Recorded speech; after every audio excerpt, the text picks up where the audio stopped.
Okay.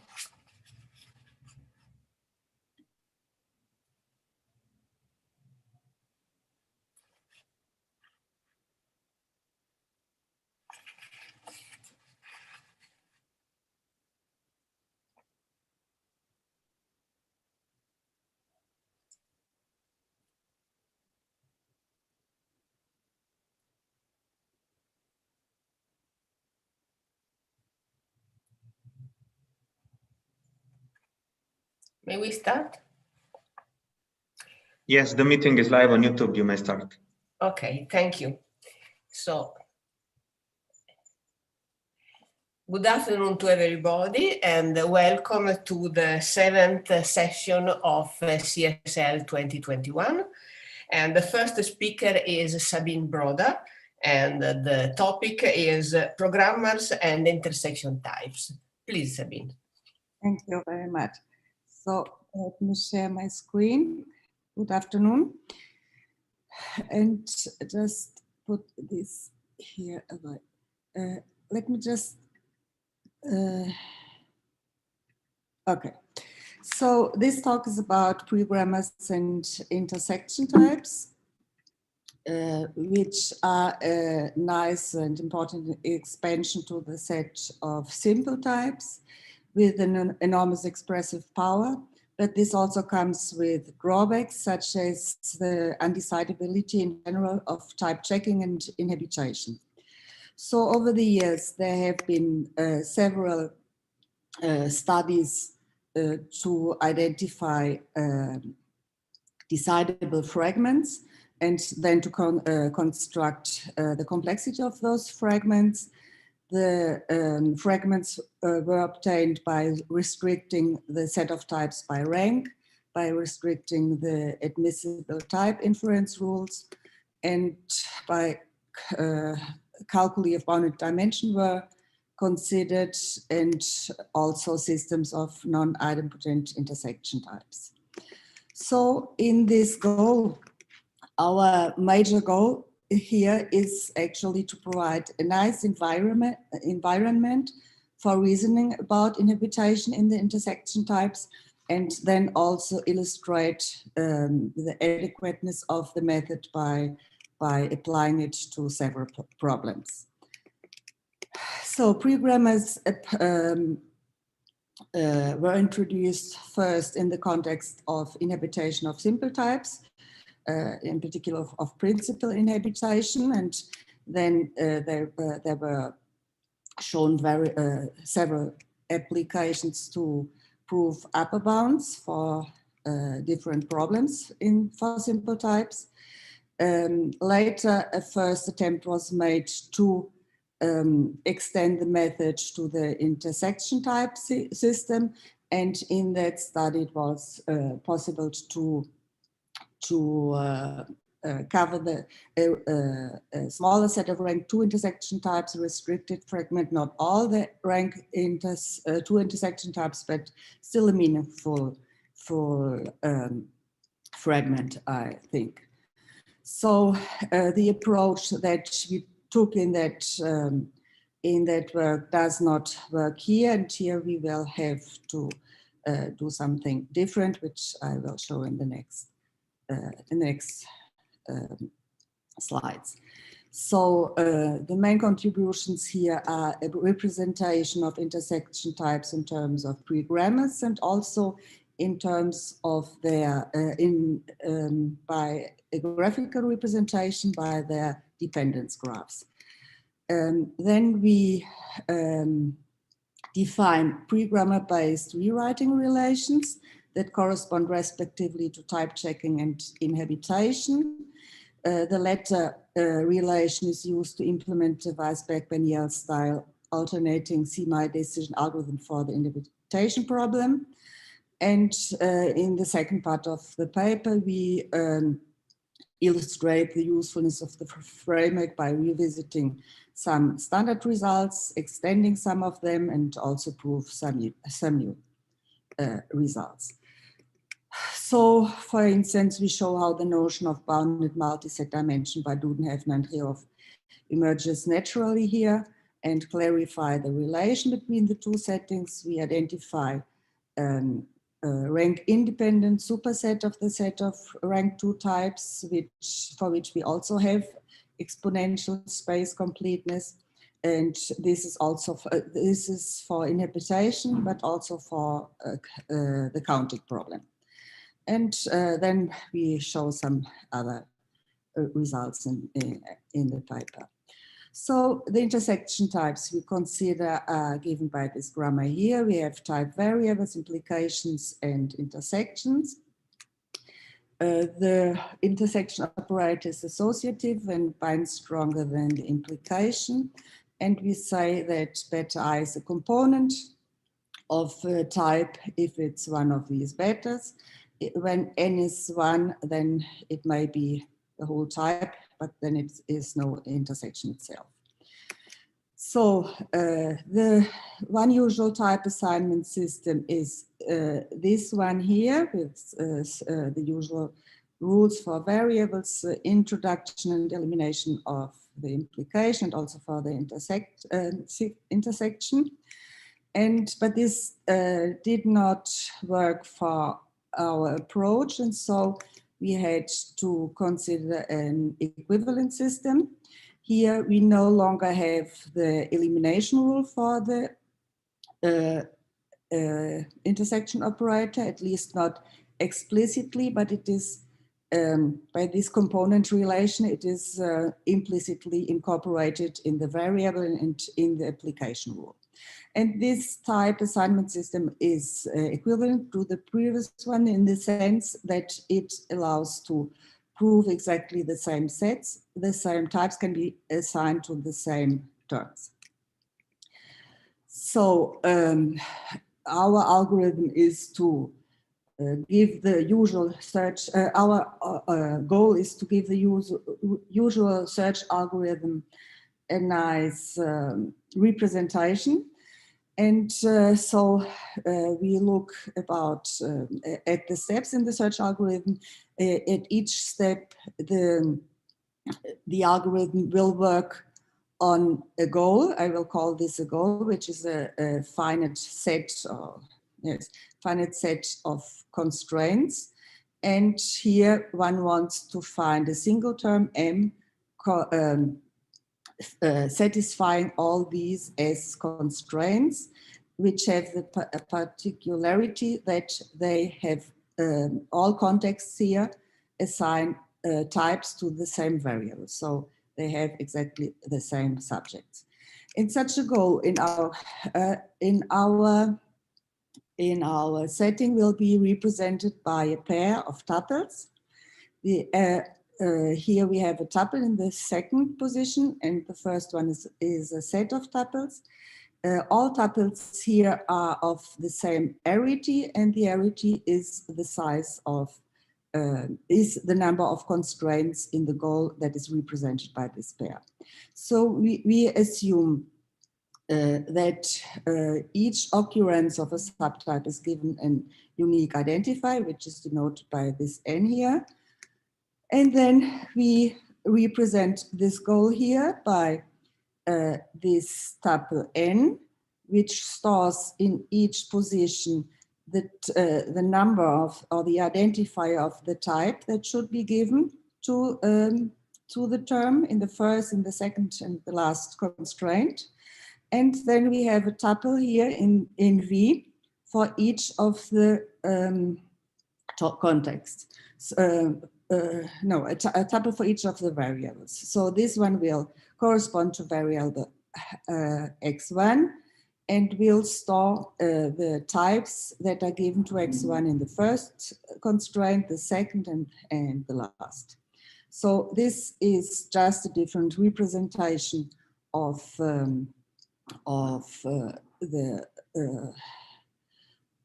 the things, of the goals that are manipulated in each step of the search algorithm, and now they just are represented by tuples. So while the search algorithm will transform a goal in each step into 0, 1, or more independent goals, we will have associated to this rewriting step. So a step in the original system represented by this rewriting step. The pair represented G rewrites to K independent pairs representing these goals here. And then this relation step is extended to the rewriting of n sequences, and we consider the reflexive and transitive closure of it. Important notions here are for intersection types are ranks and depth.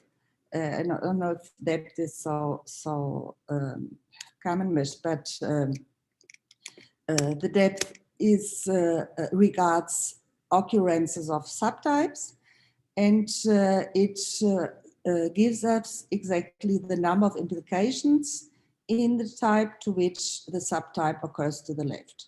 And then the rank of the type is the maximal number of depth of its subtypes plus one. So the occurrence of the deepest or the greatest depth determines the rank of the whole formula. And an occurrence is positive only if its depth is even, negative otherwise, which will be important more later on. So here we have two examples, which are the running examples in the paper. We have one which is of rank 2. The only thing maybe important here is to notice that unconventionally the 1 and 0 are type variables, but these is for historical reasons. And the O here is also a type variable, and this type beta here is of rank 4.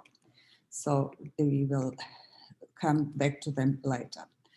So, as I said, for the Pregrammars, we consider the occurrences of subtypes and give each one of them a set or a unique identifier with this notation here. And then we say that two identifiers are equivalent if and only if they represent identical terms. They may be different occurrences, but they represent identical types. Sorry. And then from an attribution of numbers or identifiers to the subtypes, here for example 19 is an intersection of subtype 14 and subtype 15. One can obtain the dependency graph, which already gives us a graphical insight on the on things that are going on here. So, for instance, here we have that 26 is an intersection of alpha 1 and alpha 2, 24 and 25. This is represented here. This edge here says that 23, or the type with occurrence with number 23, is of the form 70 implies 21. And here 23 is type 70 implies 21, and so on. The singletons are type variables, and I have colored the types, the identifier of identical types with the same color. The black ones are all different. So the same for the other type, which was of rank 4, here because of an intersection at depth 3. And then we can define the pregrammars from that dependence graph. I will just illustrate it by example. For instance, here's the dependence graph from the first example. And I will have here, while I have here nodes for every identifier, negative ones at uneven depth and positive ones at even depth, I will have here only rules for the positive positive occurrences, which are at even depth. And for instance, 26 is an intersection of 24 and 25. So this corresponds to this tuple, 24, 25. 24 is of the form 0 implies 22, 0 implies 22. So this will give an origin of an abstraction in the inhabitant. And also we have for application, for instance, all these are the same type, so they will have the same rules, and they can be terms of this type.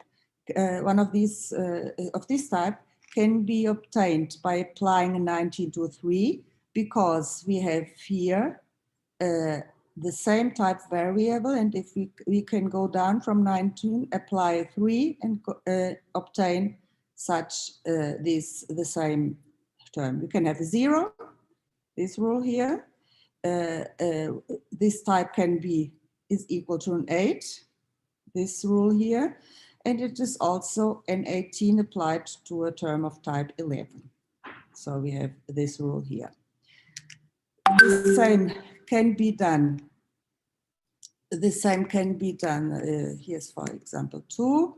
And then in order to define the rewrite relation adequately, we have to define operations on tuples that update the arity and the content of the tuples. They are called, well, it's not important. And then we have, for instance, if we have rule like this in the pregrammar, the rule for intersection. If we have a goal here, where one of the positions here I have mi, then this will be transformed in a new goal with the update of the position mi. In the original representation, these will be new constraints, and also the size of the tuples in the context have to be updated for this to work correctly. We have a rule for abstraction and the one for application also, which creates possibly 0 or more new independent things. So here's an example. For instance, if we start with the empty sequence and 26, we can go to, we rewrite this to this one. Both 24 and 25 are abstractions 0,8. So we introduce 0,8 in the context and search for 22, 23. And then this continues in this case until the empty sequence. And in fact, we have a theorem stating correctness, which states that tau has a normal inhabitant if and only if the sequence starting with the empty context and the number of tau rewrites to the empty sequence. We have something similar for type checking and also correctness. But I want to come back to inhabitation and the inhabitation relation. So as usual, when one wants to obtain upper bounds for several fragments or upper bounds for inhabitation, we will consider the computation tree. Instead of the goals, the nodes will be labeled by these pairs, and rewriting step will give origin to new subtrees labeled with these. And then one can define Weisbach-Beniel style alternating decision algorithm for the inhabitation in the usual way. And in order to guarantee a termination of the algorithm, we need to restrict the search space, which is usually done by limiting the maximal height of the computation trees, such that if we have a path of bigger height, then there is a repetition in the tree, and so we don't have to consider consider, in order to search, we don't have to consider trees of bigger trees. This is the usual approach. And when we have such a limit, then we also have an upper bound, can also establish the upper bound for the inhabitation problem for the respective grammars. And in order to obtain this type of results, it is useful, let me look at the R, it is useful to look at the type of rules we have in the grammar and what effect they have on the computation rules and on the tuples. For instance, it is easy to see that while negative intersections only create alternatives, the positive intersection may increase the size of the tuples, and this eventually creates undecidability, but only if they occur at a depth which is at least 2, 4, or bigger. Because the all these rules at step 0 can only used once. So applying this kind of reasoning, we visited various results, standard results, not all of these, but a lot of them, and also proved in the second part of the paper some new results, which you can find there. So that's all I think. Thank you very much. Thank you for your nice presentation. Are there some questions? No. I have one. How robust is your construction? In the sense that, for example, can you describe using the same pregrammars, for example, the problem for strict intersection types in the sense of Van Bakel, or non-commutative intersection, also rewrite the algorithm following your shape? Let me just go. Am I still? Yes. So the strict intersection types. You can you see the slide where I made that? Yes. This, for instance, this is strict intersection types and intersection type, and I can recognize this because the intersections occur here at the top. The other ones would occur here or would occur more down there. And actually one can see that the results are always the same, independently of strict or non-strict types. The complexity results will always be. Yes, I know. Yes. Yes.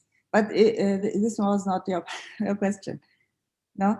And yes, what about the non-idempotent? You can describe also the algorithm for non-idempotent using the same structure?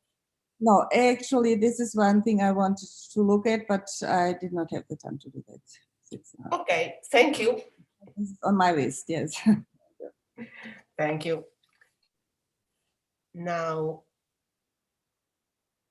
the second talk is by Federico Olimpieri about categorifying non-idempotent intersection types.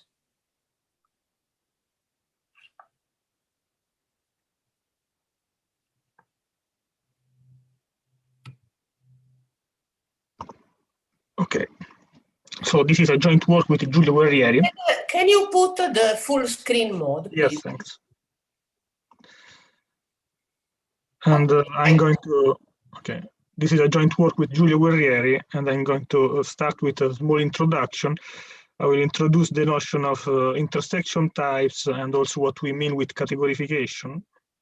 So intersection types, as we just saw, are actually a straightforward extension of simply type lambda calculus. Corporate design in the late 70s introduced two more syntactic structure that are this intersection type A intersect B, and then omega that stands for the empty intersection. The idea is that if a program is typable with both type A and B, then should be typable with the type A intersection B.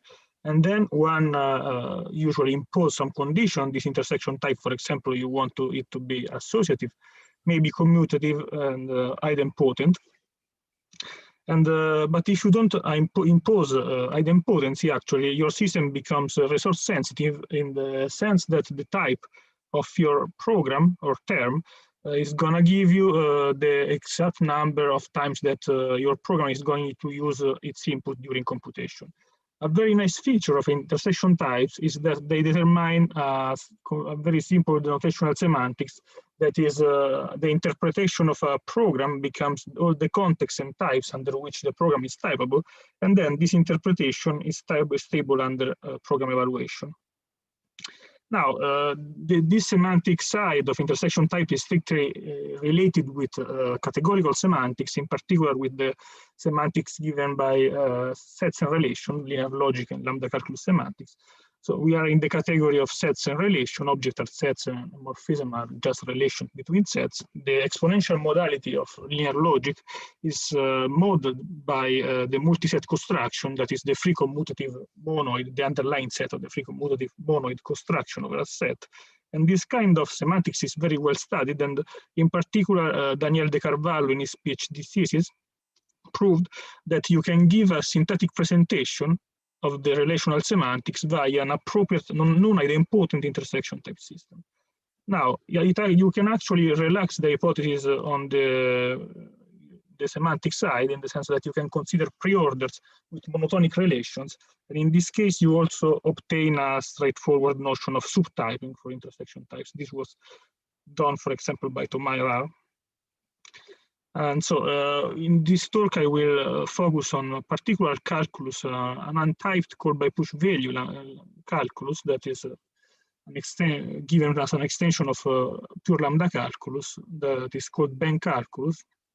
And so the syntax is quite minimal, and you just take pure lambda calculus and you add this bank construction that intuitively produces values. And the calculus is inspired by linear logic that you can embed inside it both call by name and call by value reduction strategies. In particular, the reduction is going to be limited to this kind of redexes when the argument is a banked argument. The calculus was introduced first by Errara and Guerrieri, and then it was also studied with respect to intersection type by Bucciarelli, Kessner, and others. Now, if we come back to relational semantics and consider the denotation of a program in relational semantics, it's actually just a test of typability in the appropriate non-idempotent intersection type system. It's a structure that takes a type context delta and a type A and returns 1 if actually I am is typable under this context delta with this type A or 0 otherwise. But from a proof relevant point of view, this is quite unsatisfactory in the sense that you have no information about type derivation. Indeed, if you consider the structure that does something similar but is more informative because it returns all the type derivation of your term under the same context and the type, this is not clearly a relation, but not even a denotational semantics in the sense that this is not preserved under reduction, not even up to isomorphism, up to bijection. So to reason on type derivation, you have to be outside the categorical semantics, and we want to fix this. We want to have a categorical semantics where you can talk about this proof relevant in this sense structure.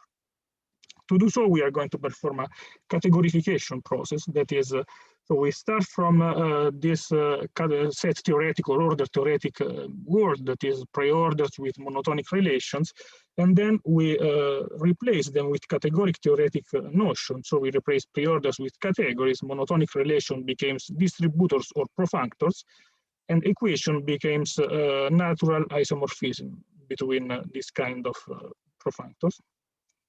And the replacement of relations with distributors determines what we wanted. So from a test of typability semantics given by the relational model, we get semantics of type derivation, actually equivalence classes of type derivation.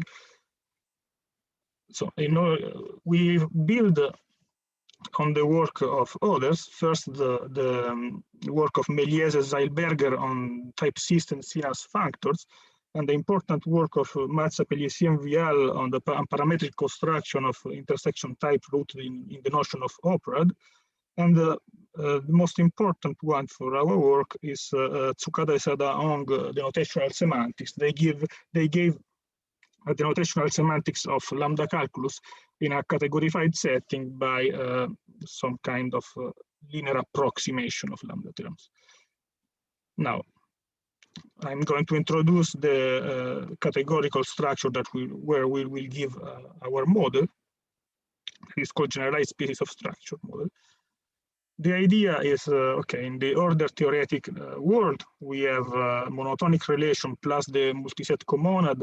Then intersection types are given by multiset construction. You have standard subtyping rules, and you have a proof irrelevant and static in the sense that the semantics is preserved by up to equality.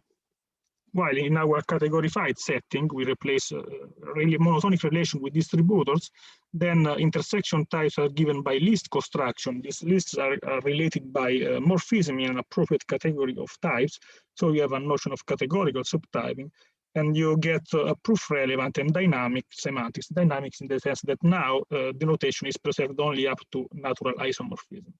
So I'm going to be a little bit more technical about distributors. Everybody knows what is a relation, just a subset of the Cartesian product between two sets. And then this is equivalent to seeing them as their characteristic function. Okay, and distributors are quite huge generalization of this notion. So you replace sets with small categories, and then you replace the two elements in Boolean algebra with the whole category of sets. And in particular, since the category of categories, the two category of categories, functors and natural transformation is Cartesian closed, you get this nice correspondence where B hat is just the category of precision over B. Now, composition of relation is the standard one, and composition of distributors, again, strictly generalized that, where here this integral notation stands for the what is called the coend construction, that is a universal categorical construction. But in our case, that is the set enriched case, is just a disjoint union of these product sets up to quotient by an equivalence relation. The equivalence relation is very important. It is given by action of morphism in the category of B. Now, distributor determines what is called a bicategory. So you have to add another dimension to the standard categorical construction. So you have morphism, but you also have morphism between morphisms that are called two cells. Standard morphism are called one cells, and object now are at 0 cells. And then composition of one cells, it's only up to canonical isomorphisms, and also unit is only up to canonical isomorphism. Distributor determines a bicategory in a very natural way. That is, 0 cells are just small categories, 1 cells are distributors between them, 2 cells are natural transformation between distributors. And also, you have a strict generalization of what happens in the relational model. That is, you have a model for multiplicative linear logic, where the tensor product is given by product of small categories. And this kind of structure were considered in the context of the notational semantics for the first time by Cattani and Winsker in the study of concurrency. But we want also to give the interpretation of the exponential modality of linear logic. In order to do so, we refine the construction that normally is done in the relational model. And we replace the free commutative monoid with the free monoid strict symmetric category over a small category A. So the object of this bank A now are lists of object array, and morphism between these lists are morphism of morphisms, where the first component is a symmetry, so it's a permutation of objects. And this construction gives rise to a pseudo-comonad over distributors, and for this reason, you also the Kleisli category for this pseudo-comonad is going to be Cartesian closed. This was proved by Fiore, Gambino, Island, and Winskell in the important paper Cartesian closed by category of generalized species of structure, because the Kleisli category for this pseudo-comonad is generalized species. And this kind of structure was studied also by Gambino and Joyal. And an interesting thing is that this bicategorical framework is a strict generalization not only of relational semantics, but also of a combinatorial notion, that is the one of combinatorial species or generalized or species of structure that was introduced by Joyal in the 80s. Now, we are in this bicategorical world of species, and we want to define a model for bank calculus. In order to do so, we have to build an appropriate retraction. And we do that with this construction of a category of types. It's very nice because it's quite syntactic. The object of our category are going to be just this construction of intersection types, where atomic types are given by object of an arbitrary small category A.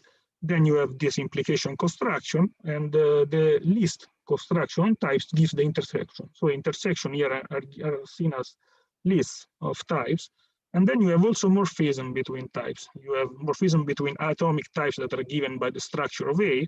Then you have a rule for morphism between arrows. That's it's a generalization, a strict generalization of what happens in subtyping. As you can see, you have a contravariance on the left side of the implication. And then you have morphism between intersection types. That is just the construction that we saw.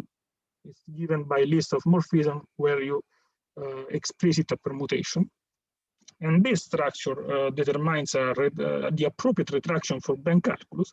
And for this reason, it's a non-extensional model for bank calculus. Now, from this category of types, we were able to define an intersection type system. On the left side, there is a standard intersection type system for preordered. So it's non-categorified setting. You have in the variable case and the application case, you have also implicit subtyping rule that is given by this A prime smaller than A. And while in our distributor case, this is replaced by an appropriate morphism. So if the intuition is that now you have to present, if you want, a witness of this relation, of this preorder relation. So it's more explicit, the distributor and distributor case.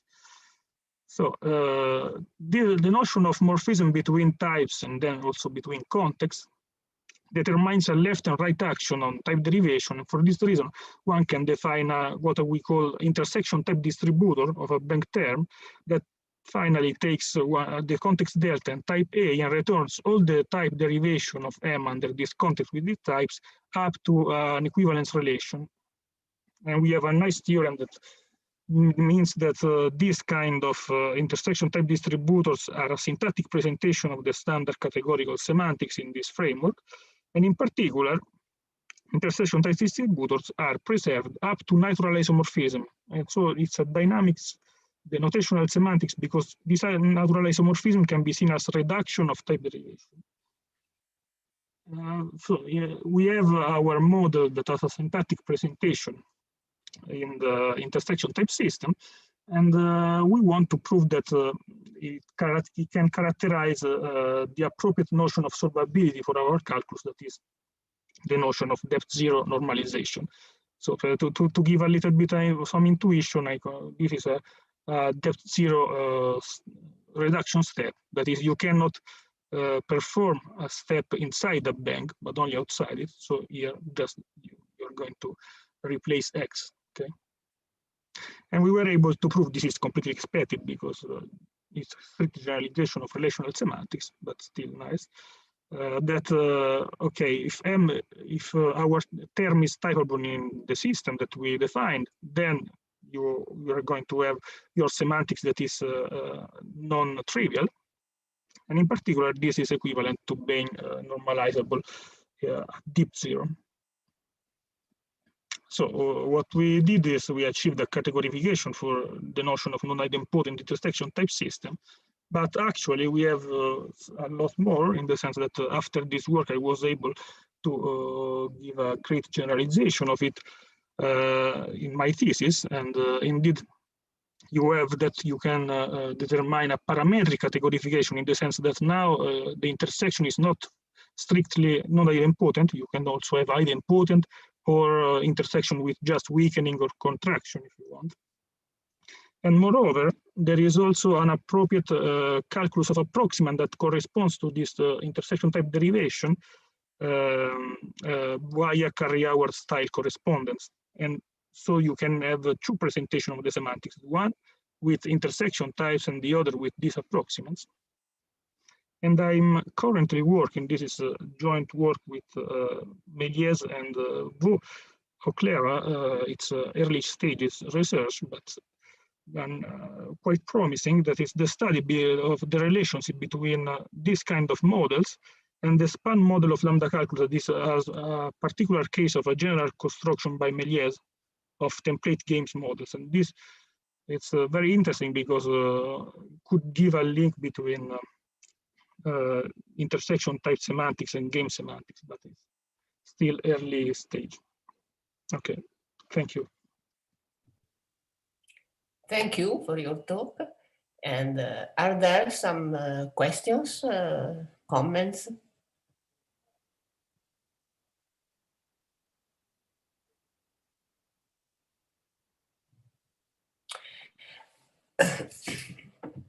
Nobody have a question? I have one. In 20 years ago, together with Luca Roversi, we designed a bank calculus, which is almost similar to your calculus, but the modality bang can be applied also on the variables. So in such a way, we can describe both the call by name and call by value evaluation, replacing bang variables with banged terms and linear variables by linear terms. And we studied the semantics of this calculus, proving that the semantics, every categorical semantics of linear logic can supply a semantics of this calculus. What is the relation with your calculus? Why you decided to not distinguish between linear and non-linear data, since here the beta reduction files always looking for a modal argument, so for a non-linear one. And what is the relation between these two calculi for a point of view of denotational semantics? So we decided to use this kind of syntax because it was very minimal. So we also from the point of view of the calculi, because you only have this reduction, but you also have actually to add some sigma rules. But okay, and from the point of view of denotational semantics, also in this case, you have that all categorical models of linear logic are a model of bank calculus. So I think that should be the two of them should be equivalent, at least from a semantical point of view. But I'm not sure. I think so. I didn't know your work, so I will send you a reference. Okay. It's in Studia Logica. In Studio, it is almost okay. And there are other questions.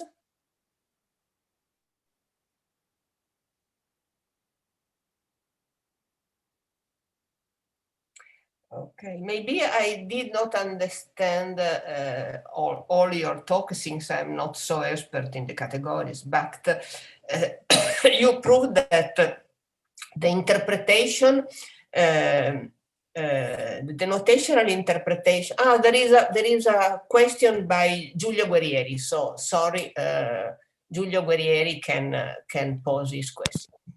No, just actually, I didn't. I would like to say something more about your question. Yes. So can you visible? Oh, sure. Okay. Ciao. Ciao. So no, I know very well your interesting work with Luca Roversi. The point here, as Federico said, is that we wanted to use the simplest syntax with a bang operator. So if we have both linear and nonlinear variables, all the constructions are more complex, and especially, believe me, in a B category is very complex. So we in a way we wanted to minimize all this kind of complexity just to get yes, but so this from was a notational point of view, the difference is not so much. Well, yes and no, because yes and no, especially in a B-categorical model, not a categorical, B-categorical model, things are more subtle. So it's easy to get, I mean, there are more diagrams to commute. We have to verify more diagrams, that more diagrams commute, etc. So there are more coherence diagrams to check. So in this sense, we wanted to simplify as much as possible the syntax. This was the first trick, the first point. Then it's clear that the two calculi are very similar, essentially can do more or less the same thing. More precisely, in your calculus, there are also linear variables, and so it means that it is finer from center point of view. It's finer because you can simulate also some kind of linear reduction. So reduction when you use your argument exactly once. So from this point of view, your calculus is even finer than the main calculus. But essentially, we can simulate both. Can simulate both can simulate the call by value and call by name. And certainly, there are other questions or other comments. So maybe just a small observation, since there is time. Maybe I did not understand completely all your talk, but I'm not very expert in the B-categorical semantics. So you proved correctly that interpreting a term using the derivation is not sound.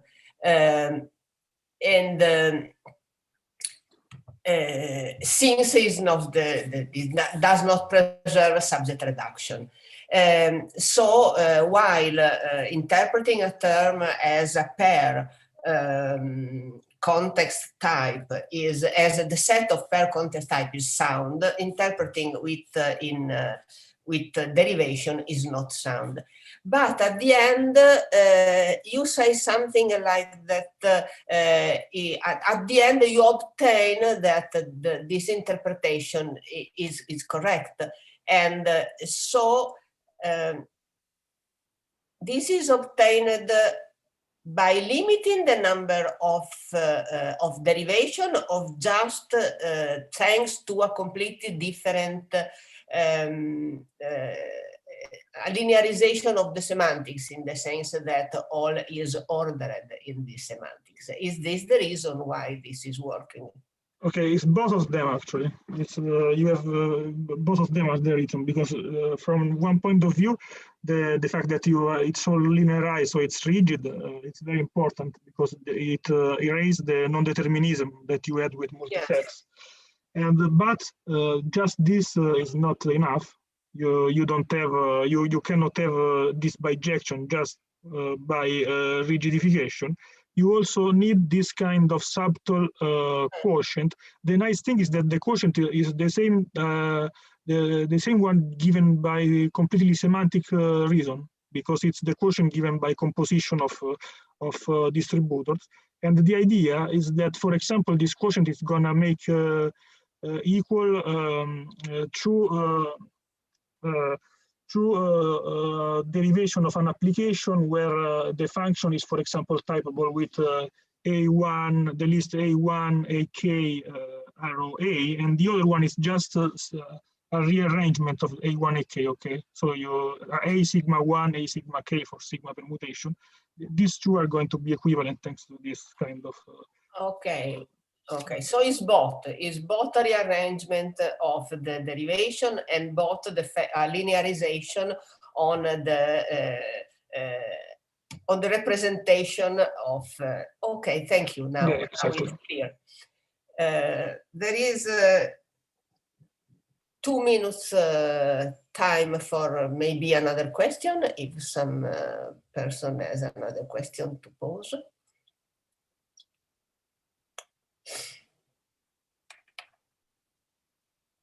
So we can, we need to wait a bit in order to start the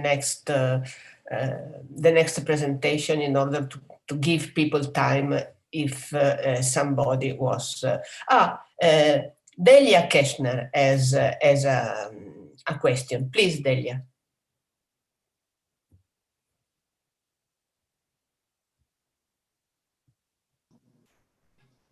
Yeah, thank you. Now I can unmute. Yes, Federico, I have a question. I want to know if your non-idempotent system is able to extract some information, some quantitative information, and in particular, if your theorem 16 is deeply different from the one in the paper about the bank calculus revisited that you have mentioned before.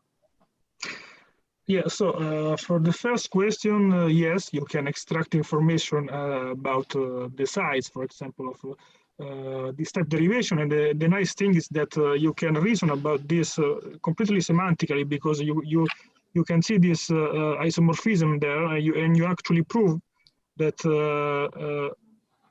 if you have alpha in the interpretation of M, then the size of the value of alpha under this isomorphism is going to be smaller and stuff like that. So you have a very explicit way to talk about this thing. But for the theorem, no, it's not much more than what you did. Actually, it's more in the sense that is a more general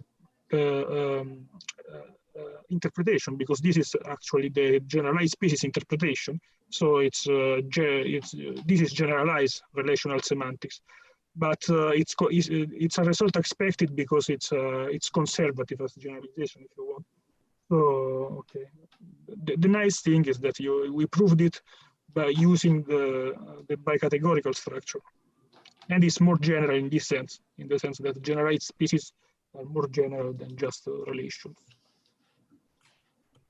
Okay, thank you, Federico. Thank you. Now we can start with the next presentation, and the next presentation is by Paolo Pistone, and the argument is the Yoneda reduction of polymorphic type. Please, Paolo. Here, so I'm going to share my screen. Thank you. Hi to all.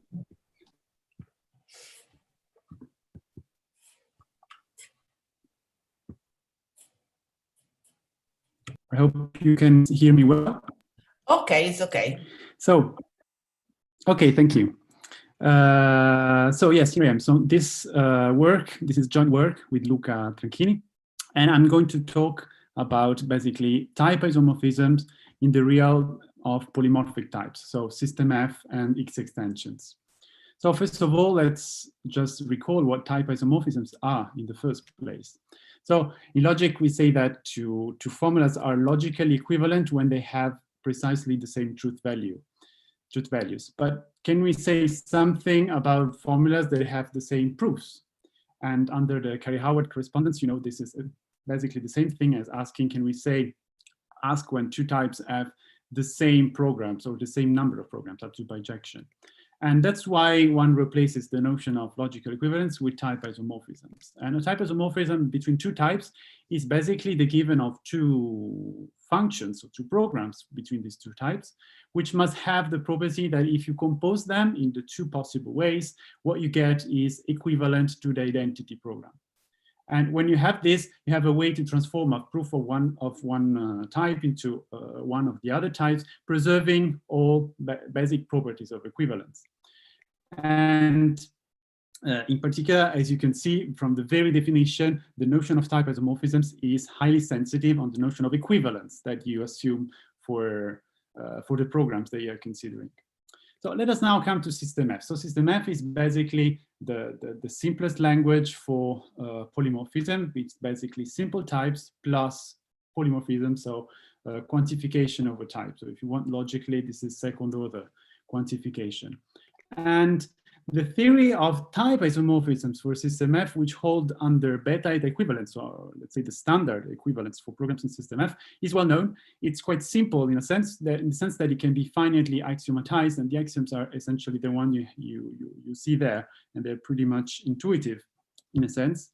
But by the end, we know very little about the type isomorphisms that hold when one considers stronger theories of equivalence for System F. And in fact, we know very little about stronger notions of equivalence for System F. One might ask, but why should one care?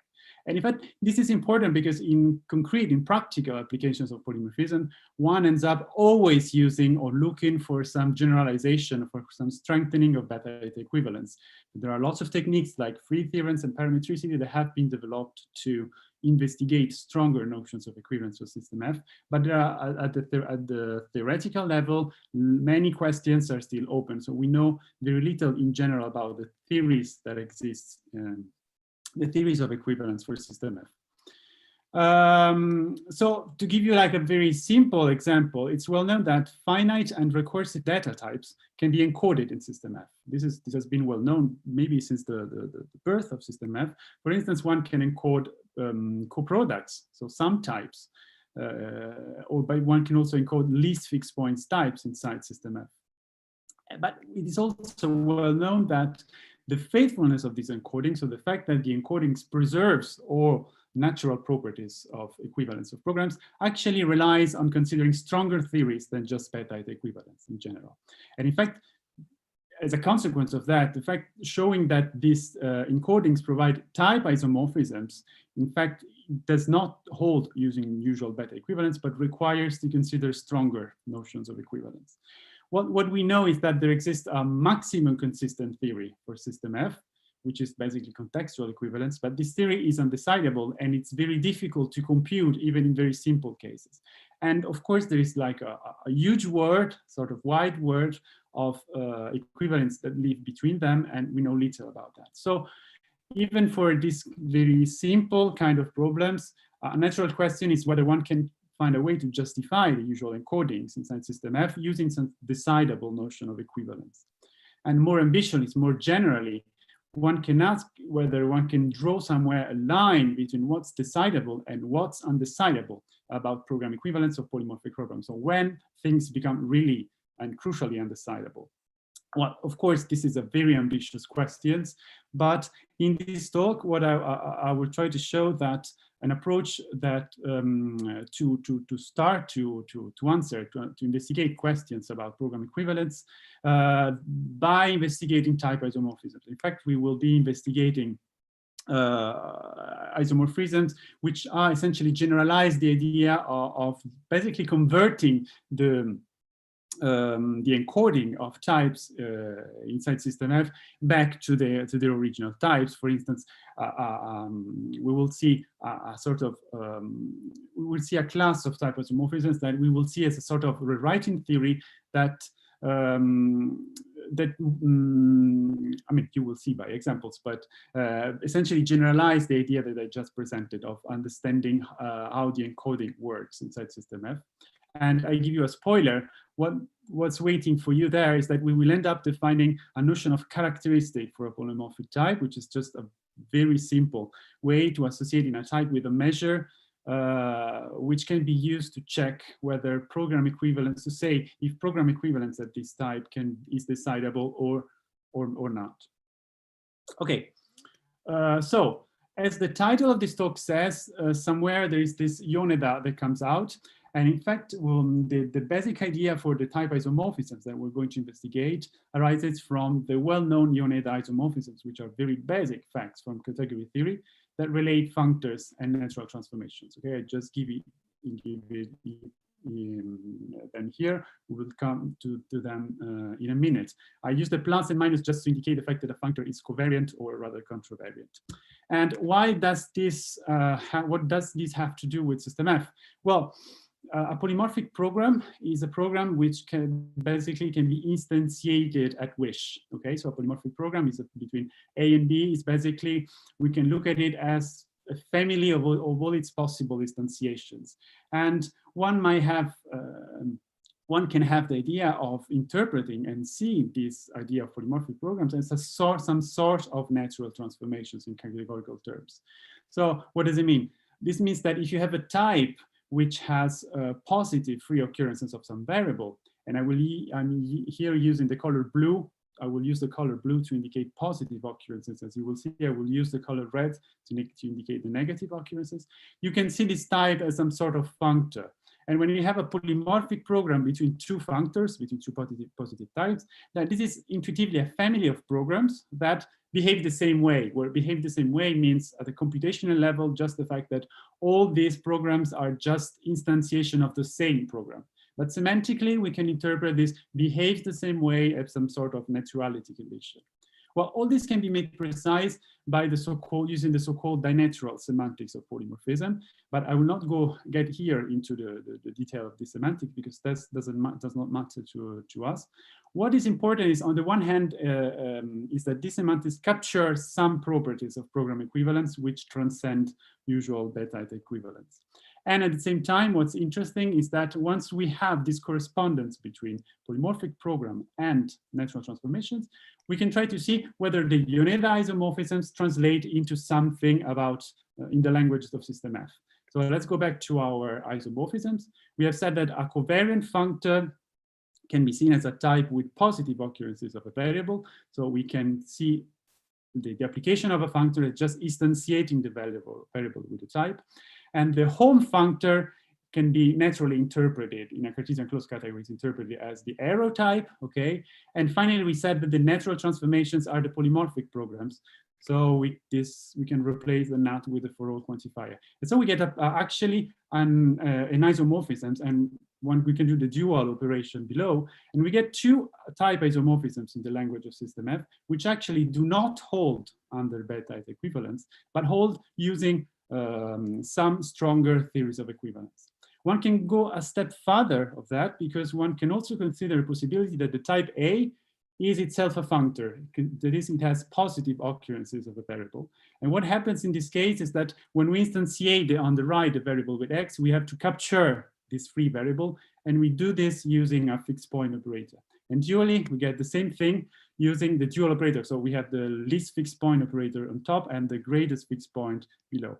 So we obtain these two type isomorphisms, which can be justified semantically, but which cannot be justified using beta equivalence. And one property which is striking here is the fact that if you look at this isomorphism from left to right, they basically correspond to rules which eliminate a quantifier. So in fact, our approach will be to look at them from left to right as sort of rewriting rules to eliminate quantifiers, okay? And this is what we call, essentially what we call Yoneda reduction, because I mean, it's quite clear that the inspiration comes from the Yoneda isomorphisms. There are rules which are a bit more general than that, but this is what you have in front of your eyes is just like the main intuition behind this reduction. So what can we do with it? So a first way, intuitive way of applying Yoneda reduction rules, they can be used to count the inhabitants of a type. Why? Take, for instance, this type, which is quite complex and it has several quantifiers. One can start to apply reductions, and by applying reduction, you end up with actually a finite sum, okay? And this sum says that basically your original type has only 6 proofs up to equivalence. This is something that can be proved also, proof theoretically, potentially, but you see that here you get a very quick proof of a statement which might be difficult to prove otherwise. We have tried to compare this approach with other approaches existing in the literature on counting inhabitants of types, and there are some results, some interesting comparison that can be made. For instance, there are methods to count the inhabitants of a simple type. You take this simple type, you make its universal closure, start to apply reduction, and you can show that you can reprove proof theoretic result using this form of reduction. But this is not like the most interesting, in our opinion, application of these isomorphisms, because we have been investigating the question of characterizing, a more general question of characterizing which are the types which can be, in which you can eliminate or quantify. So the types which can be converted to a monomorphic types, as well as those types which can be converted to a finite sum, so that you can actually prove that they have a finite number of proofs. And well, why this is interesting? This is interesting for program equivalence, because once you know that a type of system F is isomorphic to a monomorphic type, well, this gives you a way to test equivalence for this type, just by translating the terms into a type which has no quantifiers and for which you can investigate check program equivalence in a simpler way. So the question was trying to understand, to capture this notion of Yoneda reduction. I will just try to give you some ideas of where the difficulty lies in investigating this rewriting and what we have done. So the difficulty lies in the fact there are three main problems in investigating this rewriting. The first problem is just the fact that understanding where you have a regex, okay, inside the type might depend on applying some permutation, where by permutation I mean applying other isomorphisms, for instance, the beta-eta isomorphism I showed you at the beginning, which make it quite difficult in general to find where you have a regex. A second problem that you have in any rewriting question is the presence of critical pairs. And the third problem is termination, okay? It's not completely trivial to show termination, because just like in lambda calculus, you are instantiating a variable with a type, but this variable might occur several times, okay? Which means that you might duplicate a subtype. And so you might even duplicate quantifiers in general. So what we done was to apply like a standard recipe from basically rewriting theory and proof theory to these problems. First thing was to replace types with graphs. So give a graph theoretic presentation of types. Why? Because this solves the problem of permutations, basically. So the idea of these graphs, they are essentially a sort of proof nets for people who are acquainted with linear logic, because they are essentially the syntactic tree of the type plus some edges connecting occurrences of a variable, of positive and negative occurrences of a variable. Once you have this, you can find what is a regex for Yoneda reduction by inspecting a very simple property of the graph. And then we investigate a certain class of path inside this graph, which can be shown to be persistent under the rewriting. And studying this path, one can define a criterion for convergence, okay, which is provided by investigating the properties of this path. This list goes to our spoiler, so to this notion of characteristic. So the idea is that any type of system F can be associated with a number, which is very simple, it's just 0, 1, or infinity. And what you can prove is that when this characteristic is 1, well, the type actually converges to a type with no quantifiers, so you can eliminate all quantifiers. When the characteristic is 0, moreover, you also know that the type can reduces to a finite sum, okay? The intuition between the characteristic, of course, there's no time to get into details, is that the characteristics counts possible conflicts between variables, which would lead to critical pairs, and also counts possible cyclic path, which would lead, in fact, not really to non-termination, but it would lead to the introduction of fixed point operators. So to conclude, we said that this result we wanted to apply type isomorphism for program equivalence. So what one can do is that once you have this characterization of characteristic, you can define fragments of system F with finite characteristics. So by restricting the types to those which have these finite characteristics, it's not difficult to see that finite data types can be encoded as types of characteristic 0, while the recursive data types are encoded as types of characteristic 1. And the restriction based on the characteristic is so to say new in the sense that it's not like a predicativity or something like that. So it's kind of orthogonal with respect to previous restrictions that have been investigated for system F. And using the fact that you have this translation which is isomorphic, one can actually get to prove this result that in the fragment of characteristic 0, the equivalence which arises from Yoneda reduction is decidable and actually coincides with the maximum consistent theory for this fragment. So you have a characterization of equivalence, a full proven equivalence in this language. In the fragment of characteristic 1, you can show that both, and this is standard, the maximum consistent theory is undecidable, but also the equivalence which arises from Yoneda reduction is undecidable. And we conjecture the direct equivalence, but this, we don't have a result for that. So to conclude, is a characteristic a good measure of decidability for equivalence for polymorphic types? On the one hand, we see that when a type has characteristic 0, equivalence is decidable. On the other hand, our argument shows that equivalence also for very basic types of characteristic 1 can be shown to be already undecidable. But at the same time, the characteristic by itself does not capture all. It's not like a necessary condition. All polymorphic types which are isomorphic to a monomorphic type. By the way, the condition that, and this was our goal, was to have a sort of simple and computable condition. So checking the characteristic can be done in polynomial time. So it's a very simple condition. But the general problem of knowing whether a type has exactly one proof, if it is isomorphic to 1, or counting the number of proofs in system F, is of course a problem which is much likely to be undecidable. So one can hardly hope to get a criterion which is both feasible and complete. So our criterion, just to give like a hint of what comes next, was based on a very simple categorical condition. So the natural prosecution of this work is to look at whether more complex conditions coming from semantics can be used to capture yet more fragments of polymorphisms, which can have a decidable notion of program equivalence. And I end up here, and thank you. Thank you very much, Paolo. So there is a question by Giulio Guerrieri, please. Hi, Paolo. A naive question.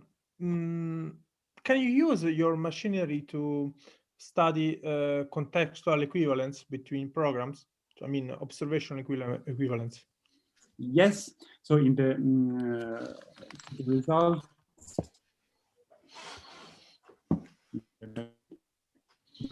here in the fragment of characteristic 0, okay, what result we have is that we have the equivalence we characterize coincides with contextual equivalence.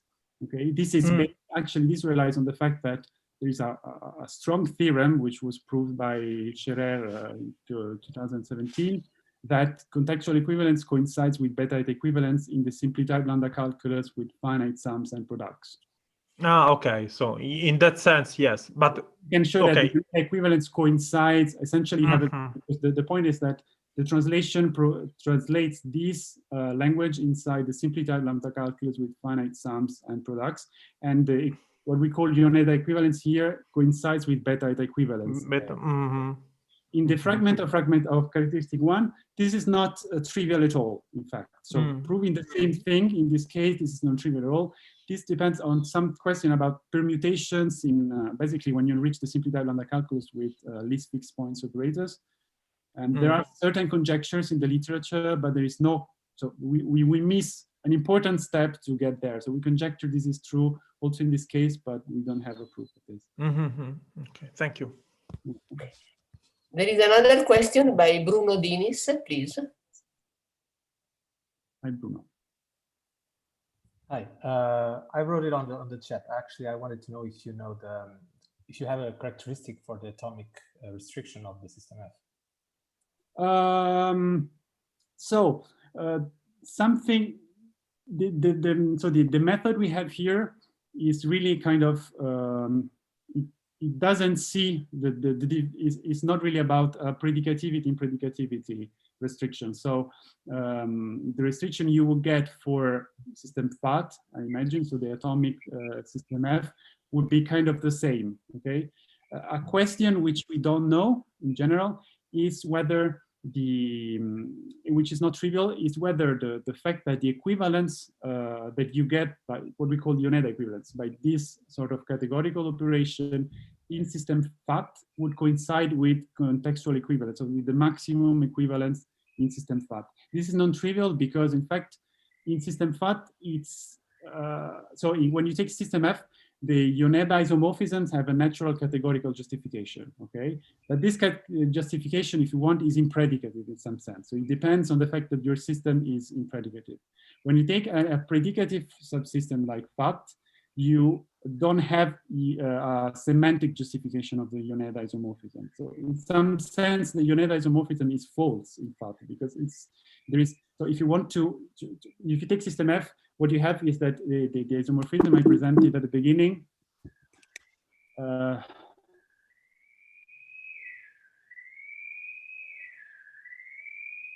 here, the isomorphisms here. I think in system F you can prove that you have functions from left to right and from right to left. The fact you cannot prove that these two functions are yield an isomorphism. Okay. In fact, you cannot prove that you have functions from left to right and from right to left. Okay, so you really don't have the isomorphism there. So we suspect that things are a bit different in that context, but we don't know. Thanks.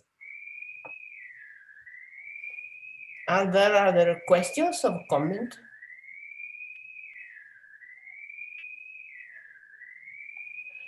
Do you think it is possible to refine the characteristic K in order to identify more some interesting fragment more than this one you identified, simply typed lambda calculus with some extension, maybe also undecidable in order to have interesting fragment identified by that? Yeah, this is literally our hope, because the characteristic by itself is very, very raw. So it's just 0, 1, infinity. So it just it's very simple properties. And the point is that using the Yoneda isom intuition, let's say intuition, it seems like you cannot say much more. So that's why I think it's interesting to look for more refined notions of isomorphisms, which can be justified semantically, that would give an idea. So my hope would be to get a real hierarchy of fragments, which does not stop at 1, okay? But not there yet. Okay, thank you very much. You're welcome.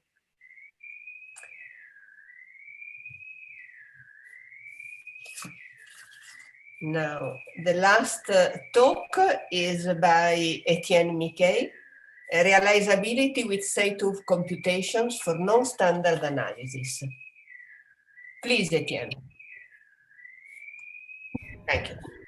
Hi, I'm Étienne Miquey, and this talk is about a joint work with Bruno Dinis from the University of Lisboa about a realizability interpretation that uses stateful computation in order to give a model for non-standard analysis. Before going any further, I would like to give you a few intuitions about non-standard nets and non-standard theories and the corresponding models. And it has to do, in the very beginning, with Leibniz's work, which, as you may know, invented some rules to speak about derivations. So, for instance, if you have the square function, you know that there is a way with the method of small elements to express how you get the derivatives, to say that in the end the derivative of y is equal to 2x. And those rules were given in an old paper by Leibniz, but at that time, for 2 centuries, they weren't given any proper formalism or any proof that they were correct in any kind of sense. One intuition that one can find behind the notion of infinitesimal that were in Leibniz rules is that there is somehow a mismatch between the infinite theoretical objects, such as n or r, and the objects that you can concretely access. So, for instance, if you think of the natural numbers, the number of natural numbers that you could possibly access or enumerate is finite and will stay finite, even though you may count for long. And somehow it suggests that one could assert that there exists a number that is greater than all accessible numbers without being contradicted somehow. this intuition of accessible and non-accessible elements, and especially the fact that you could state that there are non-accessible elements without reaching a contradiction, is somehow an explanation of the idea of Robinson's non-standard elements. So Robinson was dealing with models in his first work in 61, and he just expressed a way to transform models so as to make appear some new elements that were compatible with all the previous structure in the former model. A few years later, Nelson made a more syntactical approach to non-standard theories by defining what he called an internal set theory. And the mechanism of what he did was to take a language, so in his case set theory, to add to the language a new predicate, expressing the fact that an element is standard.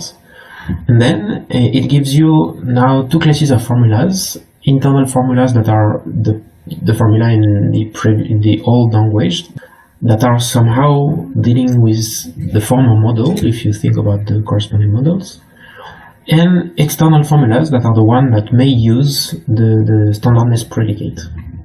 And then, after extending the language, he gave three reasoning principles to extend the theory. The first one is called transfer, and it expresses the fact that there is a conservativity of the new world over the standard world, the former theory, in the sense that for any internal formula, that is a formula that was expressible already before, if it is true for any standard element, then it has to be true for any element. So that's a conservativity property. The second one is called idealization, and you can think of it as a saturation property that states the existence of new elements that in general have to be standard.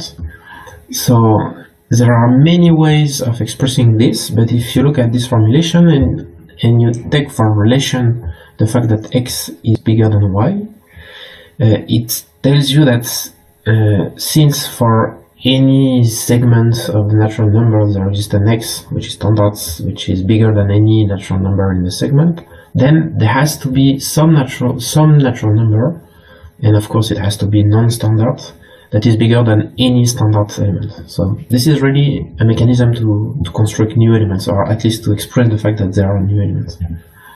And the last one is called standardization, and this is nothing more than a comprehension scheme, but restricted to standard set and standard elements.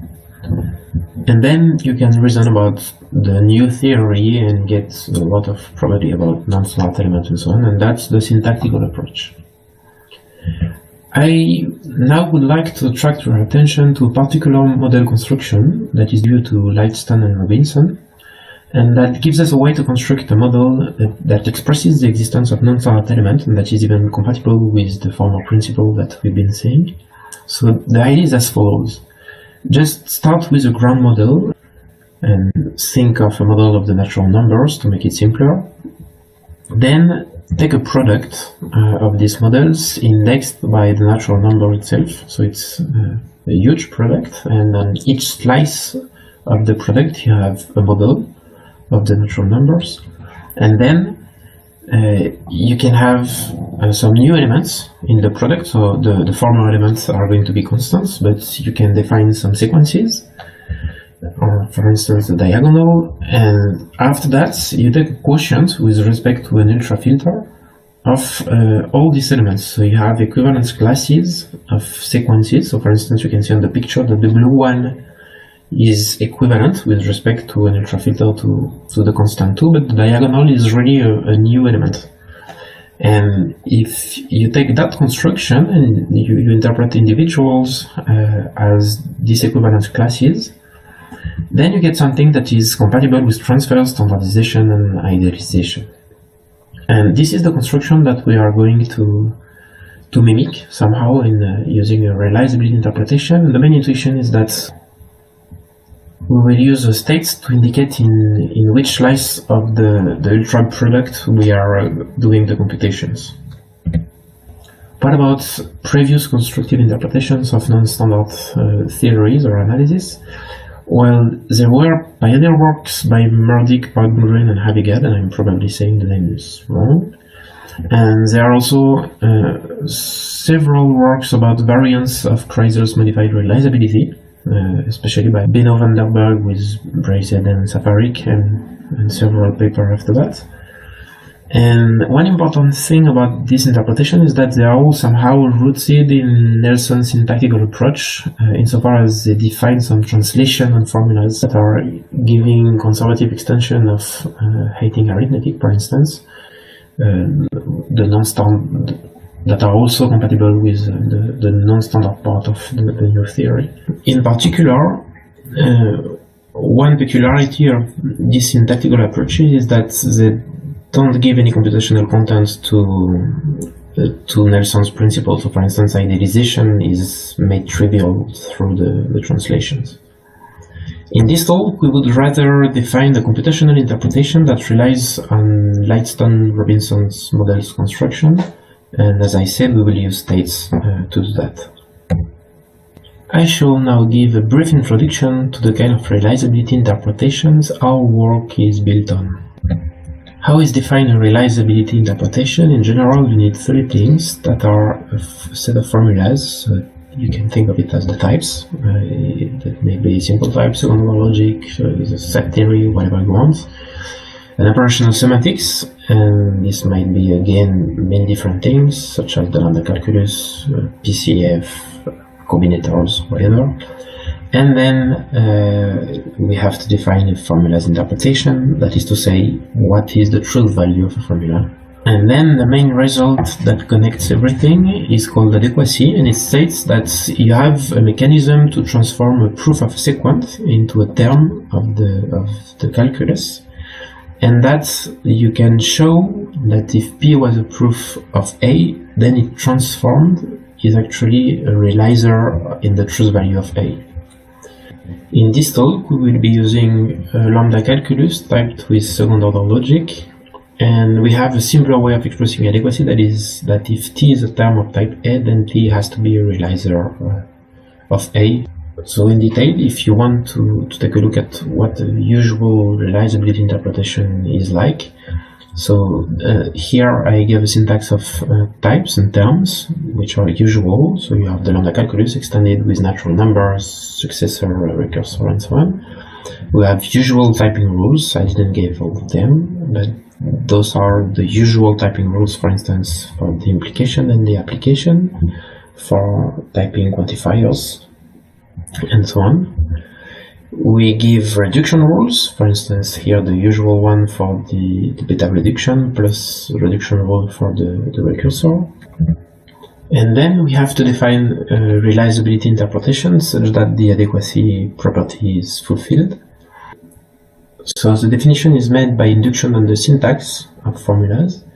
And let me give you a few intuitions about how realizer behave. So one key point is that realizers compute. If you take a look at the definition of the truth value for A implies B, you can see that its realizers are terms such that for any U in the truth value of A, they compute a realizer in the truth value of B. Also, we can say that realizers somehow defend the validity of the corresponding formula. So that was the case for an implication. And for the quantifiers, you can see that T is a realizer of the universal quantifier for XA, even only if it is a realizer for any possible instantiation of X by N, that is, it belongs to the intersection of the corresponding truth values. And usually you can see that the existential quantifiers is interpreted as a union. And last but not least, truth values are saturated. That is to say that they are such that if T reduces to T prime, which is a realizer of A, then T is also a realizer of A. And we want to maintain that along the definitions. And we use this to interpret the truth value of second order quantifiers. That is, they are interpreted by function mapping natural numbers, individuals, to truth values that are any possible saturated sets. We are now ready to take a look at the main dish of our paper, that is the stateful realizability interpretations compatible with non-standard analysis. The main intuition, remember, is that we interpret in the ultra-product construction of a model the slices of the product as the value of a state. So we will extend the lambda calculus with states. That means we consider two new instructions, get and set.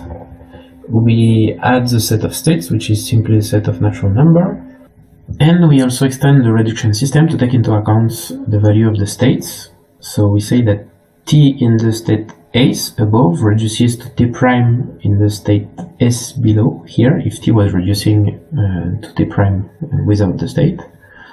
And we give two new rules for get, which is simply reducing to the value of the current state, and set, which is given as argument the value of a state and changes the value of the state to the maximum of the former one and the argument that it has been given. And given that, we now want to define a realizability interpretation that matches the intuition that in one state we are somehow in one slice of the product. So we would like to have individuals as function from state to the natural number, truth values as being a set of terms together with a state, and predicates as being functions from natural number to truth values. Of course, you can see here that there is a mismatch because the domain of predicates no longer matches what is the shape of individuals, and that's natural. And to remediate this problem, we define an application of predicates to individuals slice-wise, meaning slices by slices. Then, to define the realizability interpretation, we follow somehow the same idea as in the usual interpretations. So, for instance, a realizer of A implies B is a term together with a state, such that for any U which is a realizer of A in the same state, then TU is a realizer of B in the same state. We say that the truth value of the standardness predicate is anything in the case where the application is indeed standard, and that this is empty otherwise. And here you can see that it requires a knowledge of the expressions not only in one slice but on any possible slices. It's a global knowledge. And then we have a new type of error. I don't want to dwell too much on this. That is allowing us to get some value to enforce locally some call by value evaluation. And that gives us access to the value of an expression in one particular state. You can look at the paper if you want more details on that. And with this interpretation, we can show that we have also an adequacy property, except for the second order comprehension rules, but this has to do with the mismatch I was talking about, and this is actually normal because this is precisely the difference between somehow the shape of internal predicates and external predicates that are the new one. One very important result in our setting is what we call the gluing theorem, that says that the interpretation of internal formulas can be decomposed as the product of its slices, which means that when we look only at internal formulas, we can actually look at them slices by slices, as was the case in Lyston-Robinson's construction. As a consequence of that, we can show that indeed we have a comprehension scheme for any internal formulas, because the truth value of an internal formula can be decomposed slice by slice, and then we can glue it together, and when doing this, we are exactly matching the shape of the application slice by slice that we gave before. What about natural numbers? We can realize that they contain zero, that they are closed under the successor and recursion over internal formulas only, and these are trivial realizers. We can also show that they contain delta, for instance, the diagonal, and this is realized with the get, because you only want to get the value of the current state to get the value of delta. And we can show that they are actually incompatible with the elimination of Leibniz equality for external formulas. The first principle of Nelson that we can prove is the property of transfer, And this is a direct consequence of the gluing theorem, because by gluing we are looking at the truth values by slices, and in one particular slice non-standard elements are not adding anything new. And having this in mind, it's easy to define trivial realizers for the transfer principle. We have a bunch of usual non-standard reasoning principles, so we can show that we have external induction, that is to say we have remember, we have recursion for internal formulas, but we also have recursion for any formula as long as we restrict to standard elements. We have a property that is called overspill that states that for any internal formula, if this formula is true for any standard element, then there exists a non-standard element such that this formula is also valid. And we have something called underspill that says that internal formula cannot characterize standardness somehow.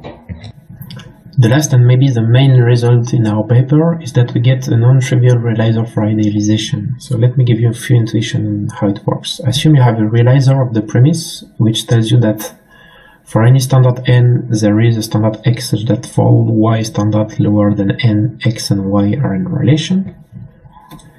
And given such a realizer, for any n, we show that we can compute actually a natural number tau. We call it tau n, and a realizer u of n that's for all y lower than n. Indeed, we have that tau n is in relation with y. Then we consider the non-standard natural number tau, which to any state associates the value tau of s. And then to realize the conclusion, that is that for any y, tau is indeed in relation with y, any standard y, we wait for a value for y, let's say it's called m, then we set the state to m, and we use the corresponding realizer um that we are capable of computing.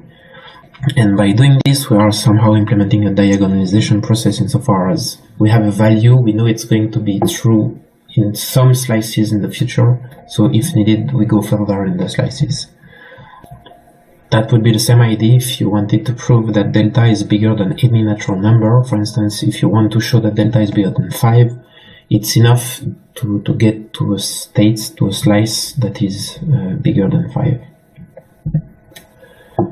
A quick word to conclude on ongoing and future work. In what I showed, there is one missing step in the Lightstone-Robinson construction, that is the step where we quotient with respect to an ultrafilter. And here that would mean to have a quotient of truth values. And there is a guideline for this which is called Wash's theorem, which states that t is in the truth value, or should be in the quotiented truth value, if and only if the set of states such that it belongs to the corresponding truth value belongs to the ultrafilter. So this is the equivalent of this is true in Lightstone-Robinson constructions, and we would like to have the same. And unfortunately here we can only have this for some formulas, in particular first-order internal formulas. The main problem here comes from the computational interpretation of the implication. And of course the implication is not computational in Lightstone-Robinson's construction, and here we have to figure out whether we can find a way to tackle that problem. Just to wrap it up quickly, so for future work we would like to see whether we can fix the quotient that we have, and if by doing this we can get some of the reasoning principles we don't have and that are usually non-standard theories. And for the next steps, we would like to consider a classical realizability interpretation to compare it with what already exists. And also we would like to see whether the states that we add directly is somehow the direct counterpart of some indirect logical translation that gives a computational content to non-standard analysis. And I hope that you enjoyed the talk. You can find much more details in the paper, and I will be welcoming any questions. Thank you very much for your talk. Are there any questions?